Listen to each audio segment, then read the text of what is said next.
আমরা এবার Indian constitution অর্থাৎ ভারতীয় সংবিধানের ভাগ 2 আলোচনা করব। ভাগ 2 কি আছে? সিটিজেনশিপ, যেটা হচ্ছে 5 থেকে 11 পর্যন্ত আর্টিকেল আছে। আচ্ছা, নাগরিকতা বিষয়ক আইনটা পাশ হয়েছিল 1955 সালে। আচ্ছা, আর্টিকেল 5 কি বলা হয়েছে? আর্টিকেল 5 বলা হয়েছে যে নাগরিকতা সম্পর্কে আর্টিকেল 5 লেখা আছে, সিটিজেনশিপ সম্পর্কে আর্টিকেল 5 লেখা আছে। আচ্ছা, আর্টিকেল 6 বলেছে যে পাকিস্তান থেকে ভারতে আসা লোকদের নাগরিকতা। 1947 সালে যখন দেশ বিভাজন হয়েছিল তখন অনেক লোক পাকিস্তান থেকে ভারতে এসেছিল, ঠিক আছে? পাকিস্তানের লোক অনেকে ভারতে এসেছিল, তা তাদেরকে নাগরিকতা কিভাবে দেওয়া হবে সেটা আছে আর্টিকেল 6 লেখা আছে। নেক্সট আর্টিকেল হচ্ছে আর্টিকেল 7। আর্টিকেল 7 কি বলেছে? পাকিস্তানের নির্দিষ্ট অভিবাসীদের নাগরিকত্বের অধিকার, ঠিক আছে?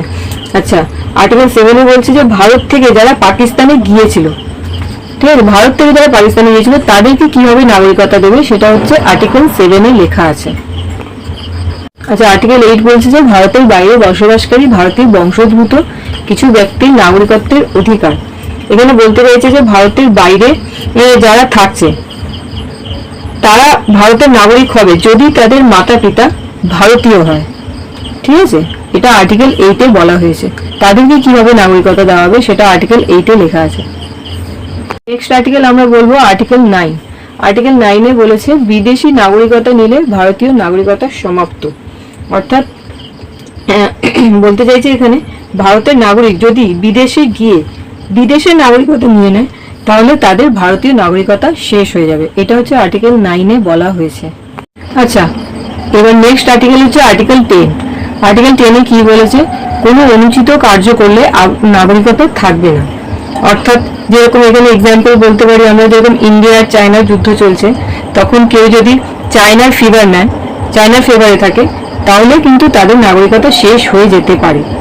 আর আমাদের নাগরিকতা তখনই থাকবে যতক্ষণ না আমরা কোনো দেশ বিরোধী কার্য বা দেশ বিরোধী কাজ না করি।